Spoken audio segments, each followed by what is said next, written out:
You're presenting a well-researched, factual argument, but the controller, they instantly shut the discussion down by citing the opinion of a mutual friend, some anonymous expert, or a lofty authority figure.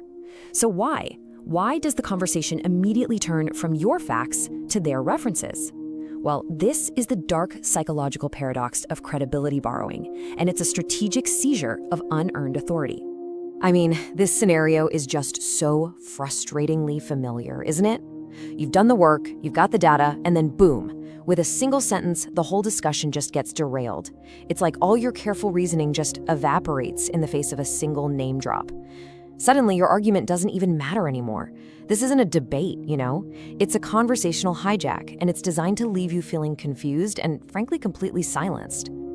And that really brings us to the big question we're tackling today. Why? Why do the references so often steamroll your facts? It just doesn't feel logical. It's a paradox. How can a secondhand opinion, one you can't even verify, carry more weight than the concrete evidence you're laying out right then and there? Well, the answer is, this isn't about logic at all. It's a dark psychological maneuver that plays on the very way our brains are wired to show respect. Okay, so to really pull this apart, we've got a clear game plan. We're going to start with the paradox itself. Then we'll define what credibility borrowing actually is.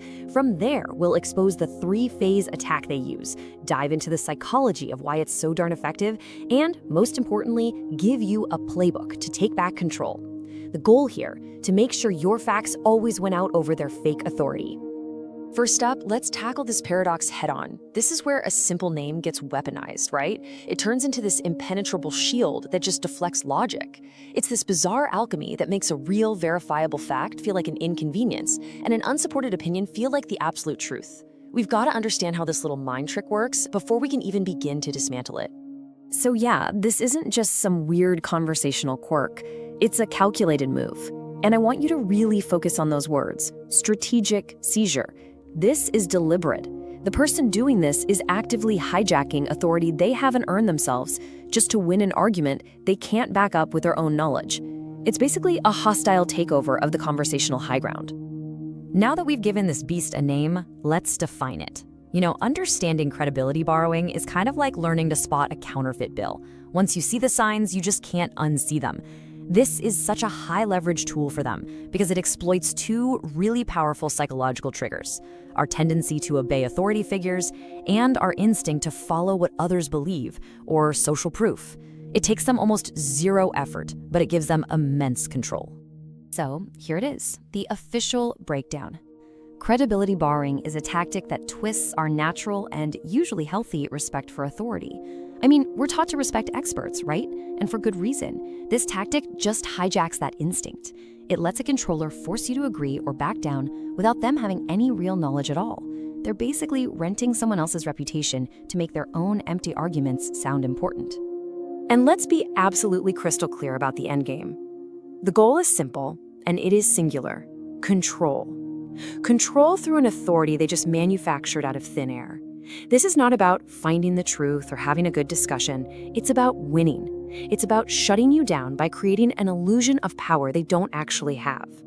The conversation is no longer a collaboration. It is a power play, plain and simple. So, how do they actually do it? Well, they usually deploy this fake authority through three main channels.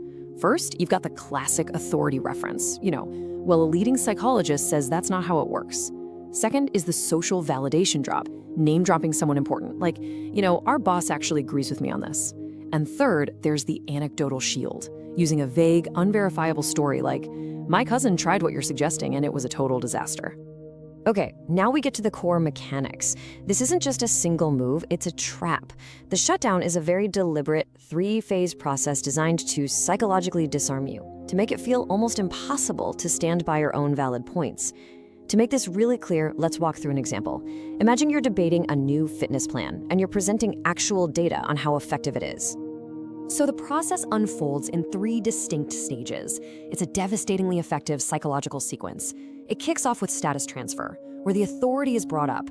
That immediately creates what's called argumentative immunity for the manipulator. And it all leads to the final stage, your rational submission. Let's break down each of these steps using our fitness plan example. Phase 1 is status transfer. The second your opponent says, well, my brother is a physical therapist and he says that plan is dangerous, something powerful happens in your brain. This unconscious mental shortcut called the Respect Heuristic just kicks right in. We automatically, without even thinking, transfer all the credibility and status of that physical therapist directly onto their argument. Suddenly, their opinion isn't just their opinion, it's now wrapped in the authority of a medical professional. And this brings us right to the shutdown mechanism in phase 2, argumentative immunity. See, once that status is transferred, the manipulator isn't defending their own shaky position anymore. They're now covered in this protective cloak of borrowed authority. If you challenge them, you're not just disagreeing with your friend, you're now seen as challenging their brother, the expert. This creates an immediate social risk. All of a sudden, you're the one who looks difficult or disrespectful for questioning a professional. And this just perfectly illustrates the hijack. I mean, before the name drop, you were having a productive, factual debate, right? Focused on data with the goal of finding the truth. But now, look at the other side. The manipulator has successfully moved the argument from a logical battlefield where they'd probably lose to a social one. Their focus is now on borrowed status, your dissent is framed as disrespect, and the goal isn't truth anymore, it's just to shut you down. And that, of course, leads to the final phase, rational submission. The pressure of challenging a supposed expert and risking social disapproval just becomes too much. It feels easier, safer, more rational in that moment to just give up the point. You say, okay, fair enough, and you change the subject. But you're not submitting because you're convinced. You're submitting because you're just exhausted by the psychological weight of the manipulation. The tactic worked perfectly. So why is this tactic so incredibly powerful? What is really going on in the manipulator's head? And maybe more importantly, why are our own brains so easily hacked by this? To understand that, we need to look at the psychology of control, the motivations for the person using the tactic, and the reasons we are so vulnerable to it.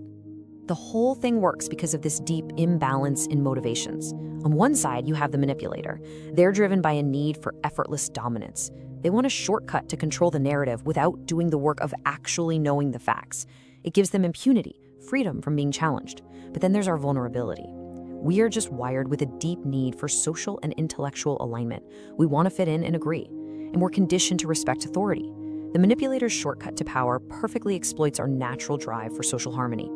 Okay, so we've dissected the problem, we get the mechanism, we see the psychology. Now we get to the most important part of this whole explainer, how to fight back. Let's talk about real, actionable strategies to reclaim the conversation, neutralize this toxic tactic, and bring the focus back to reality.